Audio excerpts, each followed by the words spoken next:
সকলেই জানি যে এই ঈদুল আজহা প্রতি বছরের ন্যায় এইবারও আমরা উদযাপন করার সুযোগ পেয়েছি। তো এর পেছনে আল্লাহ সুবহানাহু ওয়া তাআলার কিছু লক্ষ্য এবং উদ্দেশ্য রয়েছে। আমরা যদি মনে করি আমাদের কুরবানিগুলোকে আল্লাহর কাছে কবুল এবং মঞ্জুর করাতে চাই, তাহলে আপনাকে আমাকে কয়েকটি শর্ত মানতে হবে। ইবাদত কবুল হওয়ার বেশ কয়েকটি শর্ত রয়েছে। এর মধ্যে অন্যতম গ্রহণযোগ্য একটি শর্ত বা একটি আমল, একটি কাজ হচ্ছে আপনার আমার নিয়তকে সঠিক করা। রাসূল সাল্লাল্লাহু আলাইহি ওয়াসাল্লাম তিনি বলেছেন, ইন্নামাল আমালু বিন্নিয়াত, প্রত্যেকটি কাজ নিয়তের উপর নির্ভর করে। তো আজকে যদি আপনার আমার কুরবানিকে কেন্দ্র করে নিয়তটা সুন্দর হয়, ভালো হয়, সঠিক হয়, তাহলে আল্লাহর কাছে গ্রহণযোগ্য হবে, কবুল হবে। আর যদি আপনার আমার নিয়ত হয় গরু বড় কিনবো, মানুষ দেখবে, আমার কুরবানি হবে, গোস্ত বেশি হবে, তাহলে এই কুরবানি আল্লাহর কাছে গ্রহণযোগ্য হবে না। আবার যদি কেউ মনে করি মানুষ আমাদেরকে বলবে তারা বড় কুরবানি দিয়েছে, এমন ইবাদত করছে, এরকম নিয়ত যদি কোনো ব্যক্তির ভিতর থেকে থাকে, রাসূলের হাদিস দ্বারা বোঝা যায় ওই ব্যক্তির কুরবানি হবে না। রাসূল সাল্লাল্লাহু আলাইহি সাল্লামকে লক্ষ্য করে আল্লাহ সুবহানাহু ওয়া তাআলা তিনি বলেন যে, লা ইয়ানালাল্লাহু লুহুমুহা ওয়ালা দিমাউহা ওয়ালাকি ইয়ানালুহু তাকওয়া মিনকুম। আল্লাহ তাআলা বলছেন সূরা হজ্জের মধ্যে যে আমার বান্দা যারা রয়েছে, আমার মাখলুক যাদেরকে আমি সৃষ্টি করেছি, এই সমস্ত নারী এবং পুরুষকে ডাক দিয়ে আল্লাহ তাআলা বলছেন, শুনে রাখো আমি আল্লাহ রাব্বুল আলামিন তোমাদের কুরবানির মাংস, গোস্ত, রক্ত কোনো কিছুই চাই না। পূর্বের যুগে আদম আলাইহিস সালাতু ওয়াস সালামের সময়ে যখন আমরা কুরবানির বিধান ছিল, সেই বিধানে অনুযায়ী যদি কেউ কুরবানি পেশ করত, সেই কুরবানিটা আল্লাহর তরফ থেকে, আসমান থেকে এসে সেটা পুড়িয়ে ছাই করে দিত। সেটা আপনার আমার খাওয়ার সুযোগ ছিল না। উম্মতে মুহাম্মাদিকে আল্লাহ রাব্বুল আলামিন এত সুযোগ দিয়েছেন, এত সময় দিয়েছেন, এত অফার দিয়েছেন, তারপরেও আপনার আমার ঈমান, আপনার আমার পরিবার, আপনার আমার সমাজ পরিবর্তন হয় না। যদি আপনার আমার এই কুরবানি করার পরে যদি সমস্ত মাংসগুলো মানুষের মাঝে বিলি করা হতো, তাহলে আপনার মনে কষ্ট লাগতো যে আমি নিজের টাকায় কুরবানি করলাম, আমি কুরবানি খাওয়ার, মাংস খাওয়ার সুযোগ পেলাম না। কিন্তু আল্লাহ রাব্বুল আলামিন উম্মতে মুহাম্মাদিকে এত রহমত করেছেন, এত বরকত দিয়েছেন, আপনি আপনার নিজের টাকায় কুরবানি করবেন এবং সেই কুরবানির টাকায়, সেই কুরবানি থেকে আপনি নিজে ভক্ষণ করবেন এবং অপরকে খাওয়ার সুযোগ করে দিবেন। এটা আমাদের উপর একটি আল্লাহ রাব্বুল আলামিনের বিশেষ রহমত বা বরকত। সম্মানিত উপস্থিতি, বলছিলাম কুরবানি থেকে আমাদের অনেক কিছু শিক্ষা রয়েছে, কিন্তু আমরা বর্তমান সময়ে এগুলো আমরা লক্ষ্য করি না।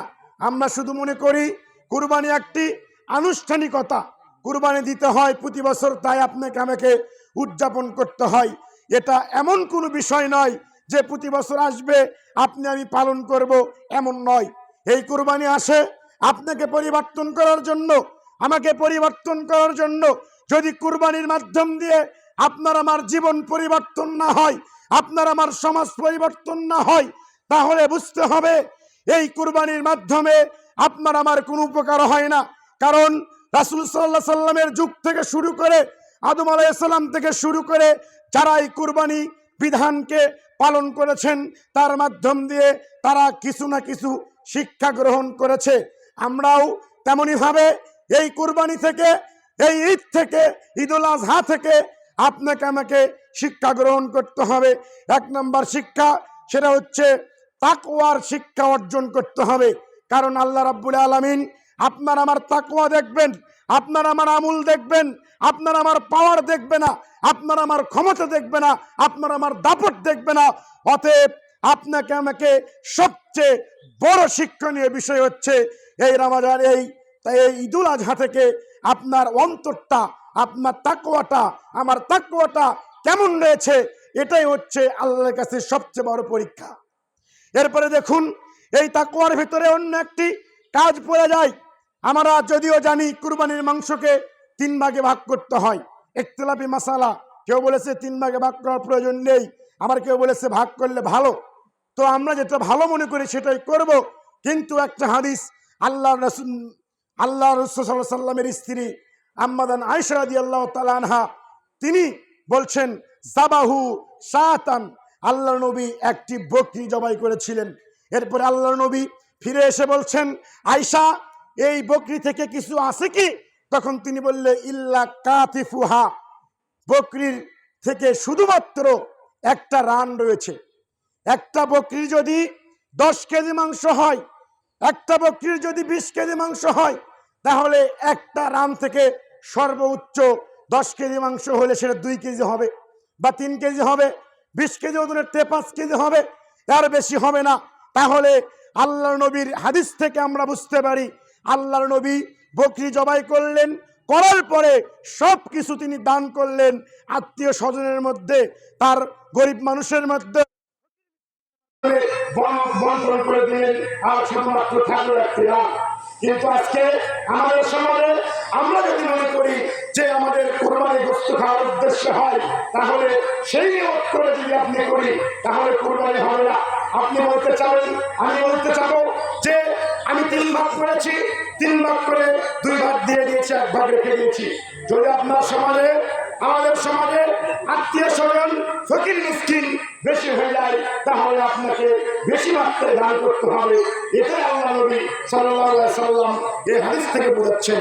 তবে আমরা বলতে চাই যে এই কোরবানির মাংসকে নিয়ে যে আমাদের সমাজে বিভিন্ন ভাগ রয়েছে, বিভিন্ন মানুষ রয়েছে, আমাদেরকে এরকম পথ থেকে ফিরে আসতে হবে। তার মধ্যে অন্যতম একটি কাজ যে আমরা যে মাংসটা দিয়ে দেয় বিভিন্ন জায়গায় রয়েছে, এখানে আসে কি জানি না, যেখানে সবাই মিলে কোরবানি করার পরে মাংস একবার দিয়ে আসা হয়, এই মাংসটা আবার ফিরে নেওয়া হয়, সবাই আমাদের বন্টন করে দেওয়া হয়। রাসূল সাল্লাল্লাহু আলাইহি সাল্লামের হাদিস থেকে আমরা বুঝতে পারি যদি কোনো ব্যক্তি কোনো বিষয়ে দান করে, কোনো ব্যক্তিকে উপহার দেয়, হাদিয়া দেয়, আবার ওই হাদিয়া যদি ফিরে নেয়, তাহলে ওই ব্যক্তি বলি করে যে বলি খাওয়া ভক্ষণ করার সঙ্গে আল্লাহ নবী তুলনা করেছেন। তাহলে আপনাদেরকে এমন একটি সুষম বন্টনের ব্যবস্থা করতে হবে যাতে আমাদের সমাজে ফিতনা ফাসাদ সৃষ্টি না হয়।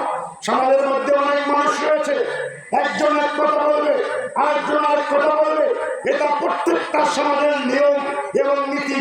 কেউ ক্ষমতার পাওয়ার দেখাবে, কেউ জমি জমার পাওয়ার দেখাবে, কেউ টাকা পয়সার পাওয়ার দেখাবে। আমি বলতে চাই যে ইসলামের কাছে এসে আপনার ক্ষমতার পাওয়ার, জমির পাওয়ার, সন্তান বেশি তার পাওয়ার, এই পাওয়ারগুলো না দেখিয়ে সকলে মিলে এক জায়গায় বসে, যদিও আমরা এক একজন এক এক পরিবারের লোক মিলবে না মাত্র সঙ্গে, তারপরেও আপনাকে আমাকে এক জায়গায় বসতে হবে, বসে সেই বিষয়টাকে পরামর্শক্রমে সমাধান করতে হবে। এটা আমাদের কুরবানি আমাদেরকে শিক্ষা দেয়। সম্মানিত উপস্থিতি, রাসূল সাল্লাল্লাহু আলাইহি ওয়াসাল্লাম তিনি বলছেন, ইন্নাল্লাহা লা ইয়ানজুরু ইলা আজসামিকুম ওয়ালা ইলা সুওয়ারিকুম। আমার উম্মত শুনে রাখো, নিশ্চয় আল্লাহ রাব্বুল আলামিন ইন্নাল্লাহা লা ইয়ানজুরু ইলা আজসামিকুম, আল্লাহ আপনার আমার যেই সুন্দর চেহারা দিয়েছে, আপনাকে আমাকে সুন্দর বডি দিয়েছে, এই বডির দিকে লক্ষ্য করবে না, এই টাকা পয়সার দিকে লক্ষ্য করবে না। ওয়ালাকিন ইয়ানজুরু ইলা কুলুবিকুম ওয়া আমালিকুম, বরং আপনার আমার অন্তর দেখবে, আপনার আমার তাকওয়া দেখবে। তাহলে আপনার ভাইয়ের সঙ্গে দ্বন্দ্ব হয়েছে, আপনার বোনের সঙ্গে দ্বন্দ্ব হয়েছে, এই কুরবানি করার পরেও আপনি কুরবানি করছেন, কিন্তু ভাইয়ের সঙ্গে দ্বন্দ্ব মিলমিশ করতে পারলেন না, বোনের জমি মেরে খেয়েছেন, বোনের হক দিতে পারলেন না, তাহলে এই কুরবানি আপনাকে আমাকে কোনো কিছু শিক্ষা দিতে পারলো না। যদি একজন ব্যক্তি তাকওয়া অর্জন করতে পারে, আল্লাহর ভয় অর্জন করতে পারে, একজন নারী একজন পুরুষ যদি সত্যিকার অর্থে তাকওয়াবান হয়, তাহলে ভাইয়ের সঙ্গে মারামারি করে, ভাইয়ের সঙ্গে ঝগড়া করে, সম্পর্ক বিচ্ছেদ করে থাকতে পারে না। যদি একজন নারী তার আত্মীয়র সঙ্গে সম্পর্ক বিচ্ছেদ করে, সেই সম্পর্ক 2 বছর 3 বছর চলে যায়, এটা কুরবানি আপনাকে কল্যাণ আনতে পারে না। কারণ আল্লাহ নবী বলছেন, 3 দিনের বেশি কোনো ব্যক্তির সঙ্গে একজন মুসলিম অপর মুসলিম যদি তার সঙ্গে ঝগড়া বিবাদ হয়, কথা কাটাকাটি হয়, যদি কোনো সমস্যা হয়, এটা হবে স্বাভাবিক, তাহলে 3 দিনের বেশি এরপরে যেন তাদের সঙ্গে আর কোনো ঝগড়া না থাকে। কারণ আল্লাহ নবী বলছেন যে সোমবারের দিন বৃহস্পতিবারের দিন মাগরিব পর থেকে যেই বান্দাদের আমুলনামা আল্লাহর কাছে পেশ করা হয়। আর যদি এমত অবস্থা আল্লাহ নেই বলছে, যদি কোনো ব্যক্তি আত্মীয়তার সম্পর্ক ছিন্ন করে, কোনো ব্যক্তির সঙ্গে ঝগড়া লিপ্ত থাকে, এরপরে এর সমাধান খুঁজে বাহির করে না, সে মনে করছে আমার কারো প্রয়োজন নেই।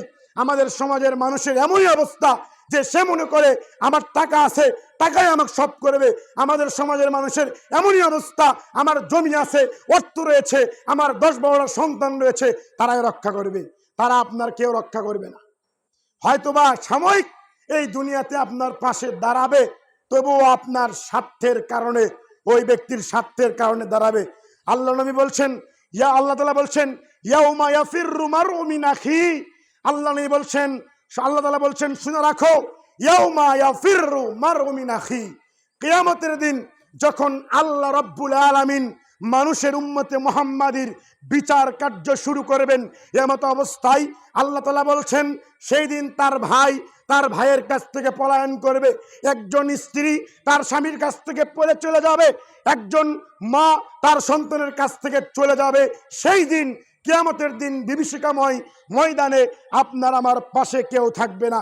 যেই সন্তানকে আপনি 1.5 লক্ষ টাকা দিয়ে মোটর সাইকেল কিনে দিয়েছেন, যেই সন্তানকে আপনি ঈদের জন্য 10,000 টাকা দিয়েছেন, যেই সন্তানকে আপনি আদর করেন, যেই সন্তানকে ছোট থেকে বড় করেন, আল্লাহর কসম করে বলতে পারি ওই সন্তান আপনার আমার কিয়ামতের দিন 5 পয়সার উপকারে আসবে না, যদি ওই সন্তানগুলো নেককার সন্তান না হয়।